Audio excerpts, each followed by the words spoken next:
Bismillahirrahmanirrahim.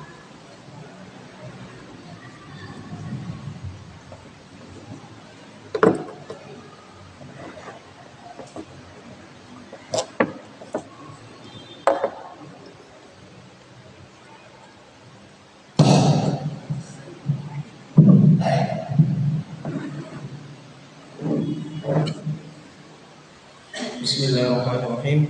Assalamualaikum warahmatullahi wabarakatuh. Alhamdulillahilladzi arsala rasulahu bil huda wa dinil haqq liyudhhirahu 'ala ad-dini kullihi wa kafaa billahi shahida. Asyhadu an la ilaha illallah wahdahu la syarika lah wa asyhadu anna Muhammadan 'abduhu wa rasuluhu la nabiyya ba'd.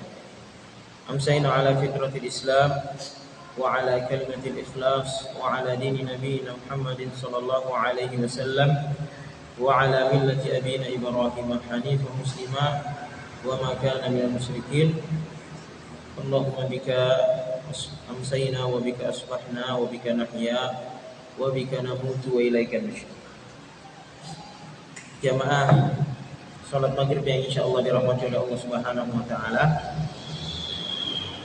Alhamdulillah, kita senantiasa ucapkan sehingga kita menjadi hamba yang bersyukur, hamba yang senantiasa berterima kasih kepada Allah Subhanahu wa taala atas segala nikmat, terutama iman dan hidayah yang senantiasa ditanamkan oleh Allah Subhanahu wa taala dalam hati-hati kita. Kita lanjutkan bacaan sirah kita dalam sirah An-Nabawiyah dalam kitab Al-Lu'lu'ul Maknun min Siratin Nabiyil Ma'mun. Kemarin sudah kita menceritakan bagaimana Rasulullah sallallahu alaihi wasallam kemudian keluar untuk kemudian berperang melawan kaum musyrikin yang sudah ada di sekitaran lembah Uhud. Maka keluarlah 1000 orang pasukan, dan kemudian di tengah perjalanan di waktu subuh kemudian 300 orang kembali berkhianat dipimpin oleh Abdullah bin Ubay bin Salul kembali ke Madinah. Rasulullah SAW melanjutkan perjalanan bersama sahabat dengan 700 pasukan. Mereka kemudian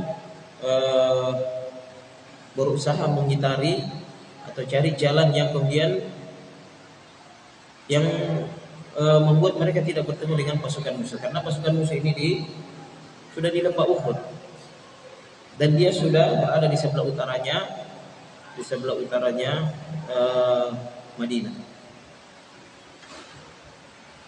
Maka di tengah perjalanan setelah kemudian kaum munafikun itu kemudian pulang dan ada sedikit guncangan-guncangan terjadi di dalam pasukan sahabat, karena ada dua kabilah hampir saja ikut dalam rombongan kaum munafikin, dan kemudian mereka berdebat tentang apa yang akan mereka lakukan terhadap orang-orang munafik setelah perang Uhud, karena mereka berkhianat. Di masa itu pula kemudian Rasulullah SAW di tengah perjalanan menuju Gunung Uhud, mereka bertemu dengan Bani Qainuqa, dan mereka dengan beberapa pasukan kemudian mereka ingin ikut bersama Rasulullah SAW berperang. Namun Rasulullah SAW tidak mau karena mereka belum masuk Islam. Sebagian diriwayatkan oleh Hakim dan Tahawi dalam kitabnya Syarhu Muskilil Athar dari Humaid As-Sa'idi radhiyallahu anhu qala. Dari Humaid As-Sa'idi dia berkata, Rasulullah SAW keluar pada hari perang Uhud hatta idza khallafa Thaniyatul Wada', sampai kemudian ketika mereka sudah melewati lembah Thaniyatul Wada', maka kemudian dia melihat ada di katibati Hashna, ada katibah itu adalah katibah, batalion atau peleton. pasukan yang kemudian sudah lengkap dengan senjatanya. Maka Rasulullah mengatakan, man haula, siapakah mereka? Kemudian para sahabat menjawab, Banu Qainuqa wa hum rahtu Abdullah bin Salam. Dia adalah Banu Qainuqa dan dia adalah dari kabilah atau Yahudi Abdullah bin Salam. Wahum dan mereka adalah kaumnya Abdullah. Wahum qaumun Abdullah bin Ubay bin Salul. Dia kemudian kaum yang punya kesepakatan dengan Abdullah bin Ubay bin Salul. Rasulullah SAW bertanya, aslimu, apakah mereka telah masuk Islam? Rasulullah SAW menawarkan keislaman, aslimu, masuk Islamlah. Kemudian mereka tidak mau, maka Rasulullah SAW mengatakan kepada mereka, falyarji'u fa inna la nasta'inu bil musyrikin 'alal musyrikin. Pulanglah, kami tidak meminta tolong kepada orang musyrik untuk melawan orang musyrik. Di sini sangat jelas dalam riwayat ini bahwa Rasulullah SAW menolak untuk minta tolong kepada orang musyrik untuk menghadapi orang musyrik, sehingga kemudian hal tersebut menjadi sesuatu yang diperpegang para ulama sampai kemudian ada di masa-masa yang kemudian mereka berdebat tentang apakah boleh meminta tolong kepada orang kafir, minta tolong kepada orang kafir. Ala khilafil qaul, beda pendapat terutama pada waktu perang Irak ketika mereka memasuki Kuwait dan ditakutkan memasuki Saudi. Di situ kemudian para ulama kemudian berpendapat tentang hal tersebut, karena pada waktu itu Saudi Arabia meminta pertolongan kepada Amerika Serikat. Ini perdebatan yang sangat keras di kalangan ulama. Sebagian ulama berkeras bahwa tidak boleh, sebagian lain membolehkan dengan alasan-alasan yang darurat atau adalah sementara. Berdasarkan pada saat perang nanti ada perang Khandaq, Rasulullah SAW ingin kemudian memberikan sebagian daripada hasil kurma Madinah itu kepada Bani Ghatafan agar mereka mundur dari perang Ahzab. Tetapi pada waktu itu juga ditolak oleh Sa'ad bin Mu'adz, karena mereka mengatakan sebelum Islam jahiliyah saja mereka tidak pernah bisa mengambil kurma walaupun sebiji kecuali mereka membayarnya, apalagi setelah kami masuk Islam. Maka mereka kemudian sebagian ulama mengambil istihad dari kejadian ini bahwa boleh meminta tolong kepada orang kafir dalam masa-masa yang sangat krusial, yang sangat sulit. Allah Ta'ala alam. Dalam kisah Uhud ini sangat jelas Rasulullah SAW menolak untuk meminta bantuan kaum musyrikin untuk menghadapi orang musyrik. Kemudian Rasulullah SAW melanjutkan perjalanannya menuju Gunung Uhud. Maka Rasulullah SAW kemudian mencari jalan yang pintas tetapi tidak melalui pasukan Quraisy yang sudah mendirikan tendanya atau mendirikan kemahnya di sana, sudah berkumpul di arah utara Madinah. Karena kalau jalan yang biasa maka mereka pasti harus bertemu. Maka Rasulullah SAW kemudian berkata kepada para sahabat, man rajulun yakhruju bina 'alal qaumi min katabin min tariqi la yamurru bina. Siapa yang bisa menunjukkan kami jalan yang ringkas, jalan pintas yang jalannya tidak bertemu dengan pasukan Quraisy. Maka Abu Hazamah Al-Harithi kemudian mengatakan, ana ya Rasulullah, thumma ikhtara tariqan qasiran ila. Kemudian dia mengatakan, saya wahai Rasulullah. Kemudian dia menunjukkan jalan pintas menuju Gunung Uhud, Gunung Uhud. Yang kemudian mereka melewati tempatnya Bani Haritha dan kebunnya, kampung dan kebun Bani Haritha. Sampai kemudian dia sampai di satu kebunnya seorang yang bernama Mirba' bin Qayzi. Orang ini adalah orang yang sangat membenci Rasulullah SAW. Dia termasuk orang munafik, orangnya orang buta. Maka ketika Mirba' ini mengetahui kedatangan pasukan Madinah, maka kemudian dia berdiri dan kemudian melemparkan ke arah mereka tanah. Wa yaqul, dan dia berkata, in kunta rasulullahi haqqan fa inni la uhillu laka an tadkhula ha'id. Kalau engkau betul adalah rasulnya Allah yang sebenar-benarnya, maka aku tidak membolehkan engkau memasuki kebunku. Thumma akhadha hafnatan min turabin fi yadihi wa qala wallahi law a'lam anni la usibu biha ghairaka ya Muhammad la darabtu biha wajh. Kemudian dia mengambil segenggam tanah dan kemudian mengatakan, demi Allah, kalau saya tahu ini saya bisa mengenai wajahmu tanpa mengenai orang lain, maka saya akan melemparkannya ke wajah. Maka kemudian pada waktu itu Sa'ad bin Zaid al-Ashhali kemudian tiba-tiba langsung maju dan memukulnya dengan busur panah sampai kemudian dia terluka. Sebagian sahabat kemudian mau membunuhnya, tapi Rasulullah SAW mengatakan, la taqtuluhu fa hadza a'mal qalbi wa a'mal basar. Jangan bunuh dia.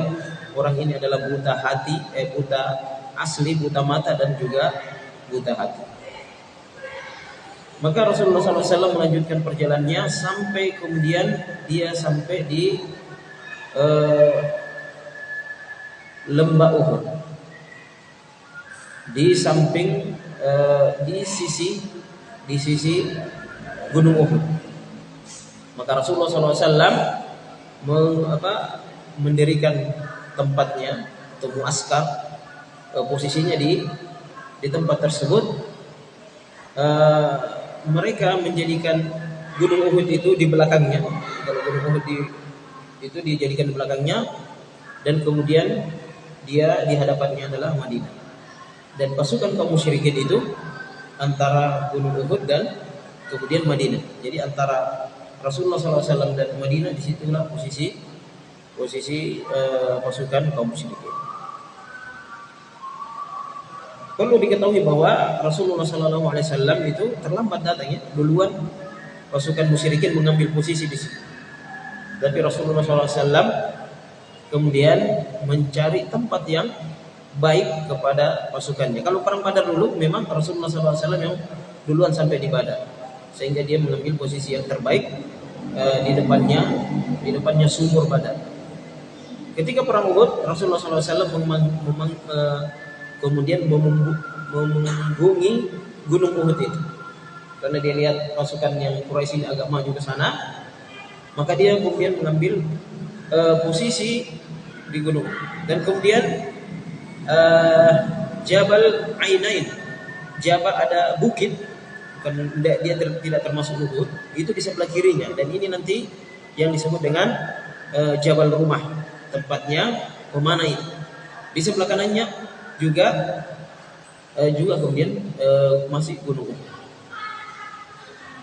Maka kemudian ini adalah posisi terbaik, karena kalau dia terdesak dia bisa naik ke gunung dan posisinya lebih tinggi daripada musuhnya, sehingga kemudian dia lebih mudah untuk melepaskan panah atau melakukan perang.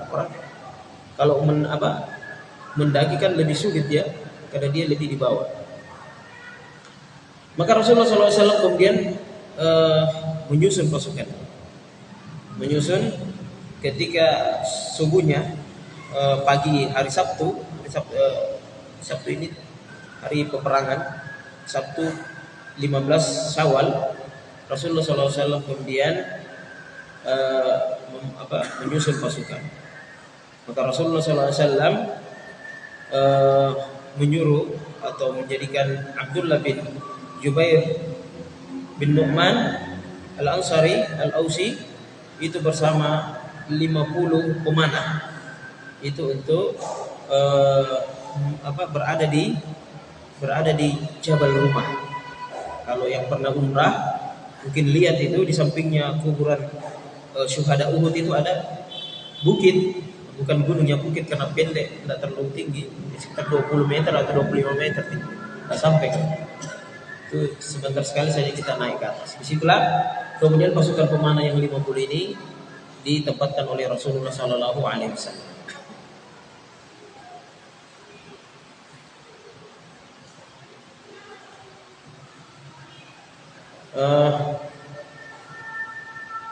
Maka Rasulullah SAW berpesan kepada Abdullah bin Jubair sebagai pimpinan pemanah ini, mengatakan indah khaila anna bin nabat, halaulah pasukan berkuda itu dengan panah. Jadi dia tugasnya menghalau pasukan berkuda, layak tuna min khalfina, agar kemudian pasukan berkuda itu, pasukan berkuda dulu dia lincah pergerakannya, dia bisa memutar, maka dia tugasnya untuk menjaga jangan sampai pasukan berkuda itu memutar dan menyerang dari belakang. In kanat lana au alaina, jika kami kalah ataupun kami menang, fasbut maka jangan tinggalkan tempat.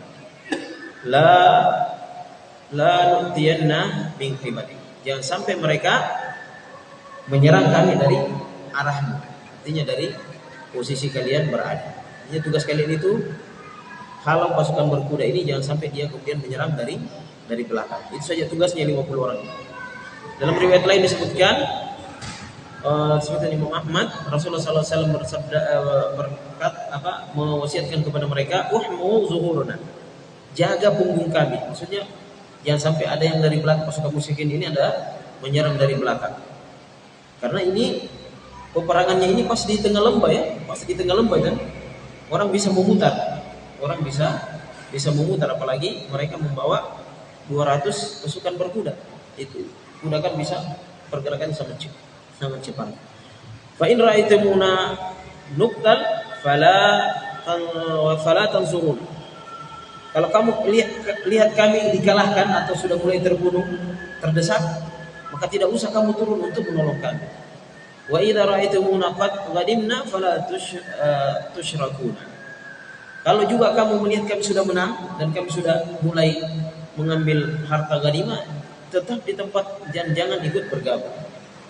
Di riwayat lain dan disebutkan oleh Imam Bukhari, Rasulullah SAW berkata kepada para pemanah ini, in ra'aitumuna takhattafna at-tayr fala tabrahu. Kalau kalian sudah melihat, walaupun kalian melihat bangkai kami itu dikelilingi burung pemakan bangkai itu, jangan tinggalkan tempat.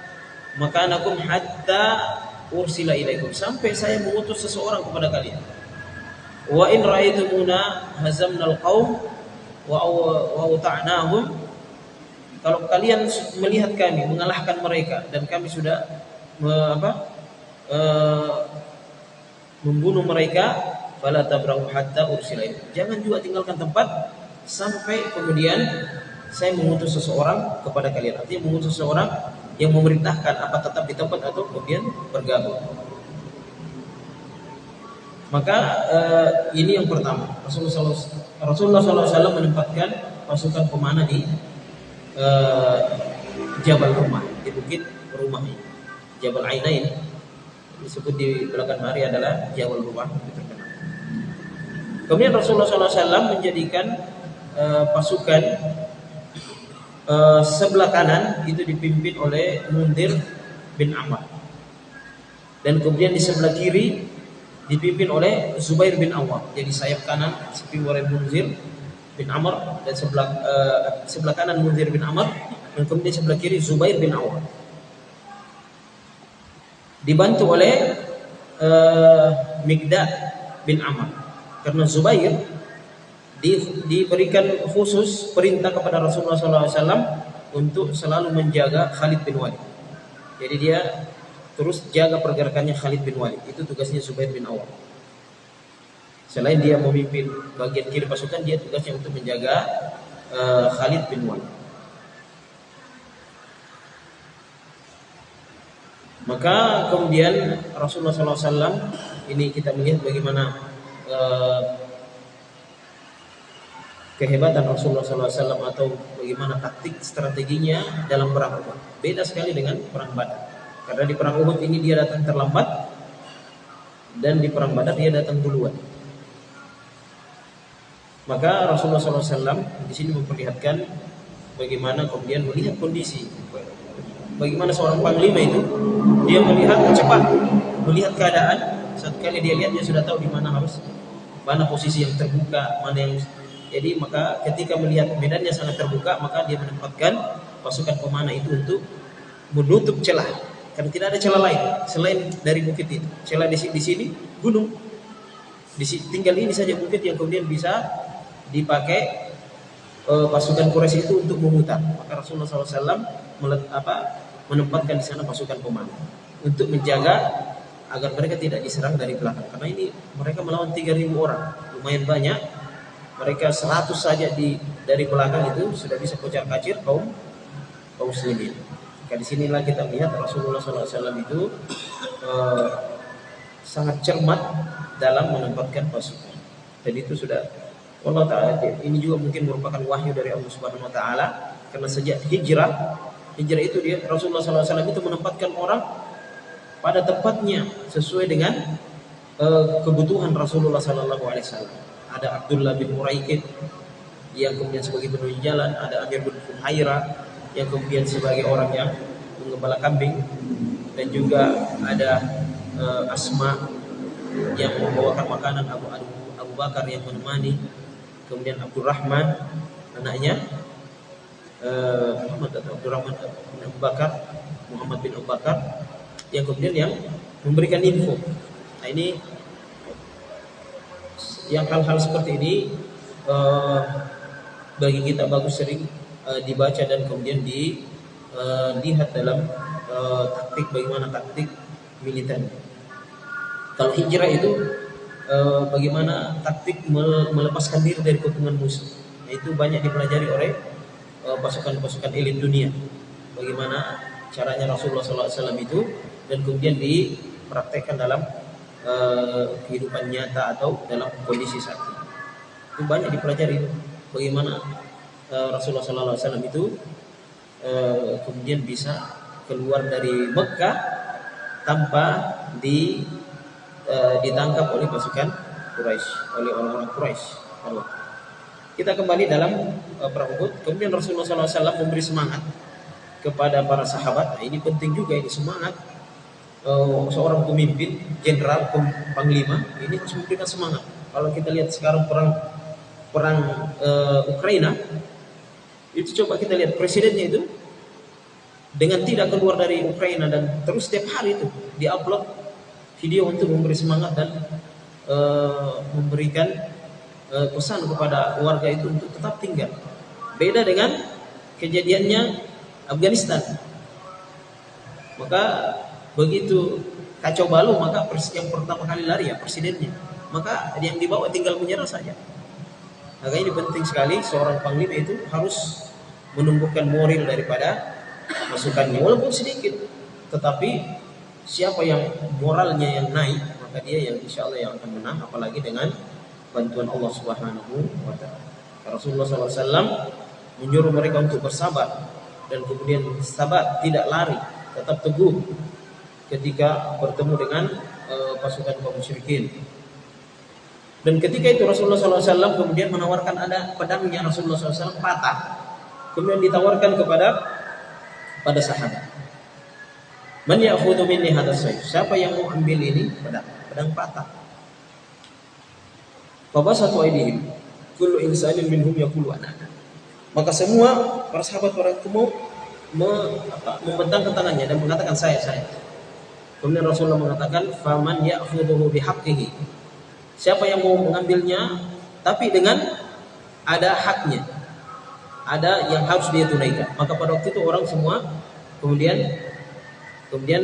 berhenti. Artinya fa'ahjamal qaum, mereka kemudian berhenti, tidak kecuali satu orang diriwayatkan oleh Ibnu Ishaq, salah seorang yang dikenal sebagai Abu Dujana. Abu Dujana ini Simak bin Harasyah. Kemudian dia berkata kepada Rasulullah SAW, wa ma haqquhu ya Rasulullah? Apa haknya? Apa yang harus ditunaikan kalau kita mengambil pedang? Maka Rasulullah mengatakan, antadriba bihi al-aduwa hatta yanhani. Kamu harus tebas libas musuh dengan pedang ini sampai dia hancur, sampai pedang ini patah. Maka dalam riwayat Baihaqi disebutkan alla taqtula bihi musliman wala tafirru bihi an kafir. Haknya adalah tidak boleh engkau melakukan atau membunuh orang muslim dengan pedang ini, dan tidak boleh kau membawa pedang ini lari daripada orang kafir. Artinya harus pakai dia berperang. Maka dia mengatakan, Abu Jahal mengatakan, ana akhudhu bihaqqi. Kalau begitu saya ambil dengan haknya. Maka kata Anas, fa akhadahu fa falaqa bihi hamal musyrikin. Maka dia kemudian mengambilnya dan kemudian dia pakai untuk memporak-porandakan kaum musyrikin. Abu Dujana ini orang agak-agak sedikit disebutkan di dalam riwayat Al-Baihaqi, dia ada sedikit orang kayak agak-agak sombong gitu, jalannya agak sombong. Kalau dalam perang artinya dia menampakkan keberaniannya, dan dia punya ikat kayak ikat kepala berwarna merah. Dan kalau dia pakai itu, orang sudah tahu, orang-orang Madinah tahu kalau dia pakai ikat merahnya itu di kepalanya, maka itu berarti dia akan berperang sampai mati. Artinya kalau dia tidak menang, pokoknya sampai dia mati. Maka ketika dia mengambil pedang itu dari Rasulullah SAW, kemudian dia mengambil ikat kepalanya, dan kemudian yang berwarna merah, dan kemudian dia ikatkan kepalanya, dan kemudian dia berjalan dengan yatabakhtar, membungkukkan dada, membusungkan dada di antara barisan kaum muslim. Rasulullah SAW ketika melihat itu mengatakan, innaha la misyatun yubghiduhallahu illa fi mithli hadhil mawqif.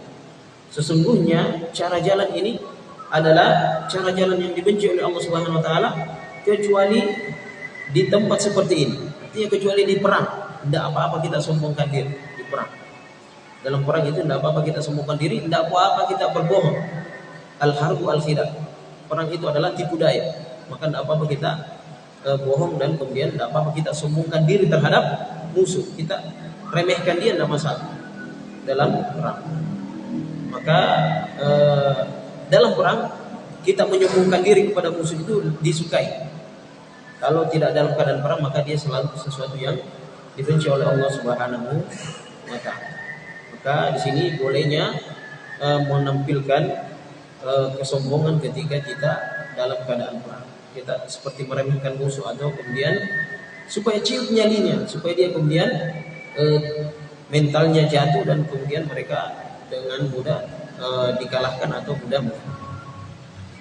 Adapun susunan atau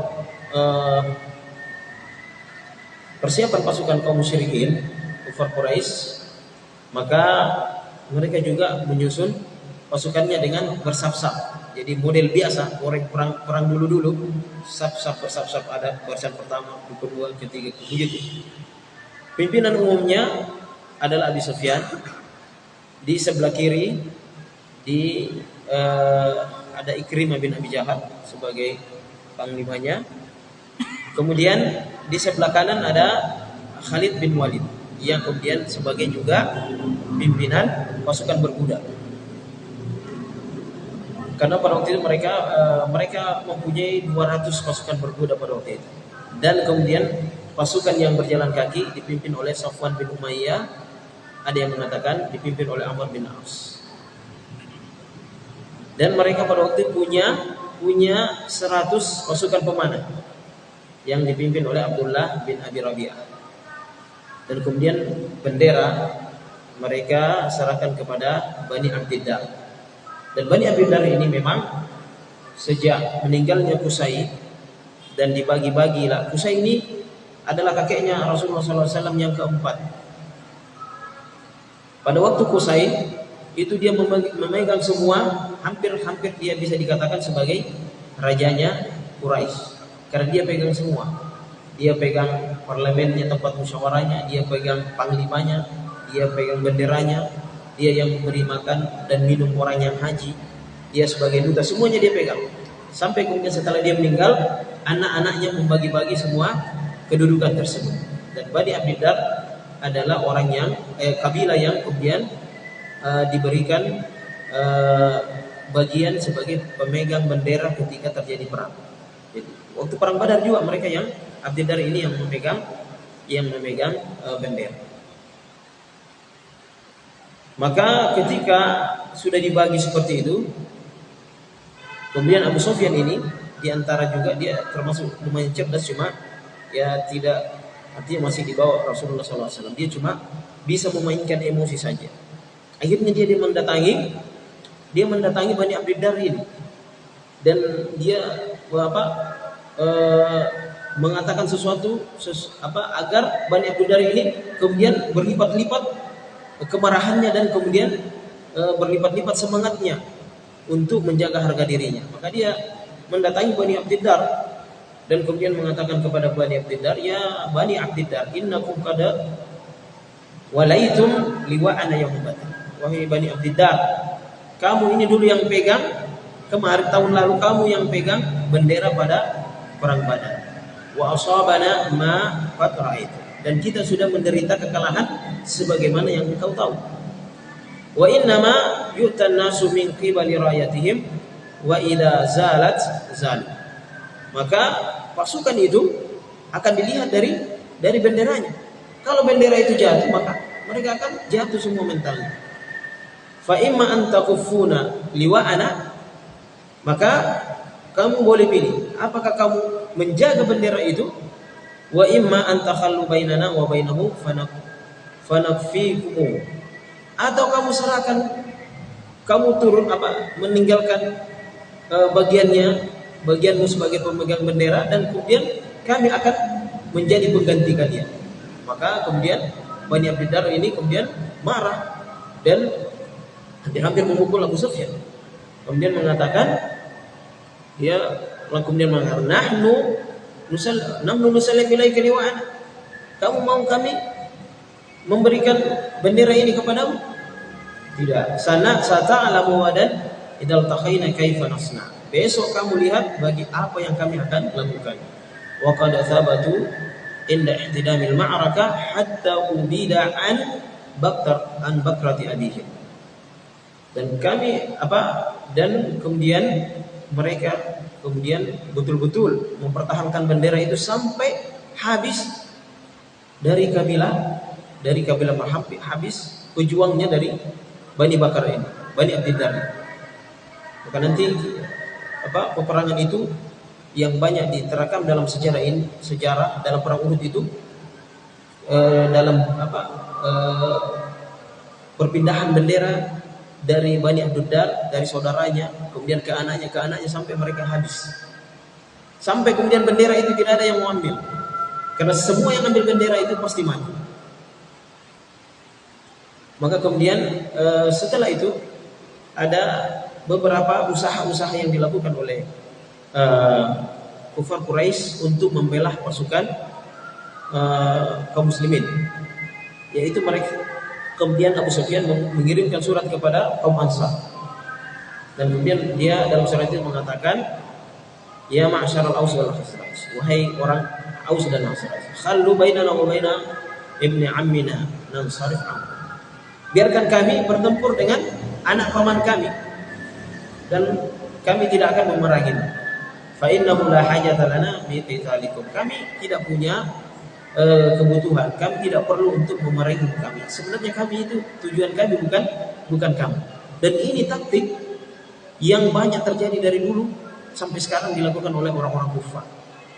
Ya, walau ta'ala alam, saya dengar ketika perang Ambon maupun Poso itu dikasih begitu. Yang pertama BBM dulu, Bugis Buton Makassar.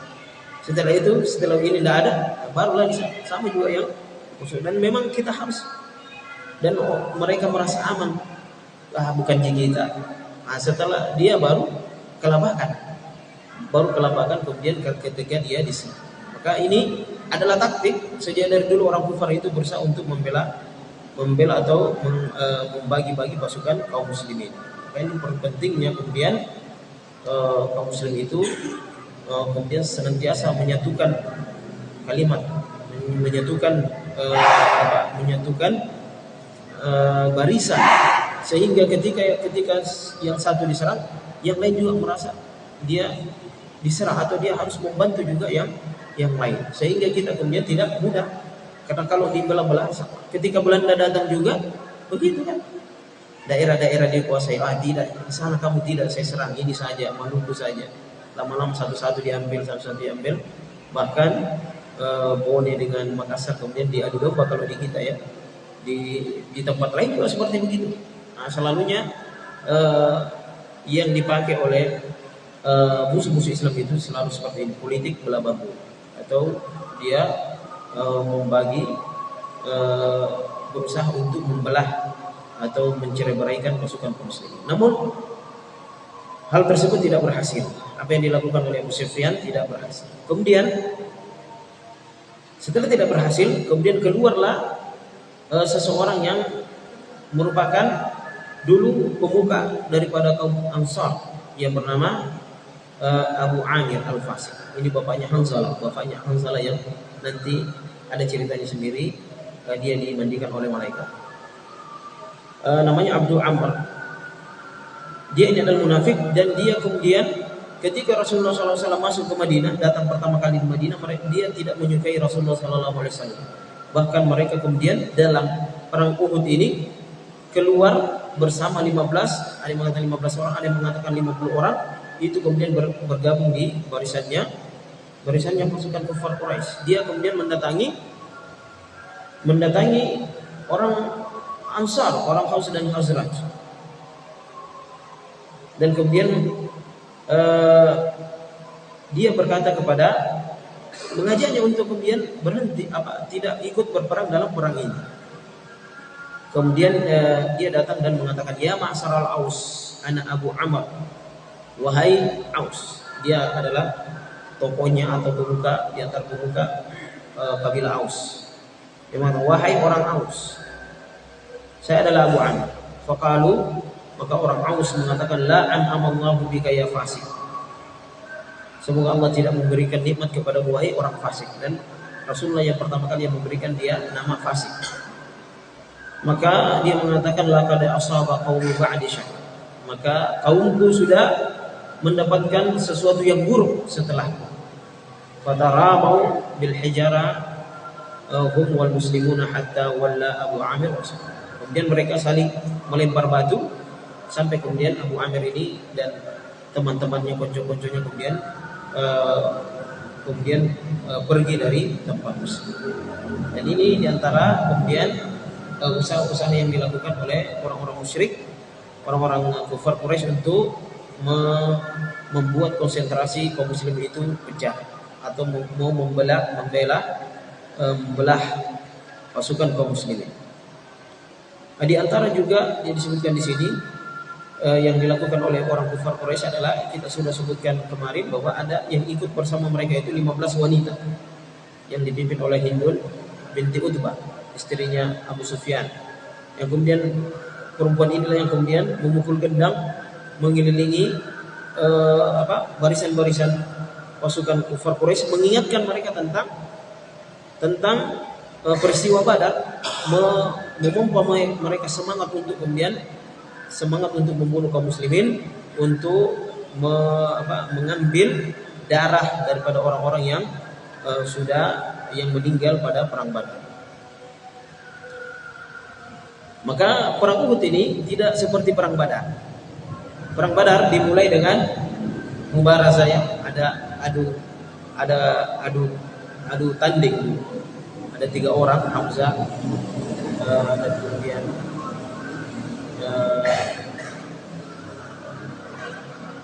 Al-Harith, dan kemudian Ali bin Abi Thalib. Kemudian ada Utbah, Syaibah bin Rabi'ah, dan Walid bin Syaibah. Di dalam perang Uhud ini tidak ada, dan kemudian langsung terjadi peperangan. Maka kemudian terjadilah peperangan, dan yang paling seru peperangannya atau yang paling berkecamuk itu pada Bani Abdiddar yang memegang bendera. Maka pada waktu itu pertama kali yang dibunuh adalah pemegang benderanya yaitu Talha bin Abi Talha.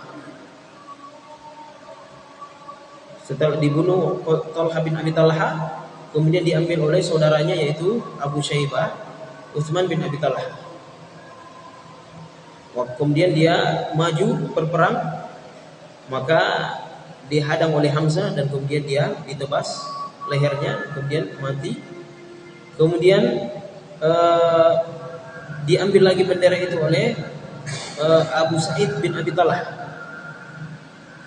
Maka ketika diambil Abu Sa'id bin Abi Talha, kemudian Sa'ad bin Abi Waqqas, salah seorang pemanah terbaik, kemudian memanah dia dan mengenai lehernya dan dia mati juga. Kemudian diambil lagi oleh Musyafi bin Talha bin Abi Talha, anaknya Talha bin Abi Talha. Kemudian Asim bin Thabit Ibnu Abi Aqlah kemudian juga memanahnya, maka dia mati juga. Kemudian diambil lagi setelah itu saudaranya Al Harith bin Abi Talha, Talha bin Abi Talha. Kemudian Asim kembali memanahnya dan kemudian dia roboh juga. Maka pada waktu itu ibunya yang ada bersama pasukan kaum musyrikin itu melihat Asim membunuh kedua anaknya. Maka kemudian ibunya ini kemudian dia bernazar, kalau dia bisa dapat kepalanya Asim itu, dia akan ambil dan dia keringkan dan dia jadikan itu adalah tempat untuk meminum arak. Jadi itu nazarnya, nazar yang jelek. Maka kemudian pada waktu itu setelah diambil oleh Kilab bin Talha bin Abi Talha, saudaranya lagi. Maka kemudian dia maju dan kemudian dibunuh oleh Zubair bin Awwam. Kemudian maka 4 anak ini dari anak Talha bin Abi Talha semua mati dalam peperangan ini untuk mempertahankan benderanya kaum musyrikin. Kemudian pada waktu itu diambillah Artah bin Syurahbil. Diambil bendera itu Artah bin Syurahbil, kemudian Ali bin Abi Thalib, kemudian yang membunuhnya atau dalam riwayat lain disebutkan adalah Hamzah yang membunuhnya. Kemudian setelah itu Syuraih bin Qarith, kemudian dia dibunuh oleh Utsman. Kemudian dibawa lagi oleh Abu Yazid bin Umair bin Hisham. Kemudian dia juga dibunuh oleh Utsman. Maka setelah 11 orang ini meninggal, maka tidak ada orang yang berani mengambil bendera itu. Karena setiap yang mengambil bendera itu semua mati. Kalau orang Arab mengatakan thulma. Thulma itu sesuatu yang siapa yang ambil itu pasti celaka. Kalau kita pamali apa? Pokoknya cilaka, pokoknya ada ambil pasti celaka itu. Itu sulma. Mereka juga ada di kepercayaan orang Arab. Kalau ada sesuatu yang diambil, semua orang yang mengambil itu mati, itu disebut sulma. Kalau di kita wallahu ta'ala ada juga keyakinan seperti begitu. Yang saya tahu yang rumah baru dibangun ada orang mati, itu dianggap sulma. Ada sesuatu yang mencelakakan. Maka kemudian di situ bendera kemudian jatuh dan maka mereka kocar-kacir pada waktu itu. Kocar-kacirlah kaum musyrikin pada waktu itu. Karena masuk sudah waktu dan hampir semua tempat kemudian menjadi perang yang berkecamuk dan semua posisi kemudian pasukan sahabat pada saat pertama kali di pagi hari ini mereka kemudian mendesak kaum musyrikin. Nanti kita akan cerita tentang bagaimana kemudian kaum muslimin itu tertipu atau dia ditipu oleh keadaan kaum musyrikin yang sudah kocar-kacir, tetapi ternyata mereka merancang lagi serangan ulang sehingga kemudian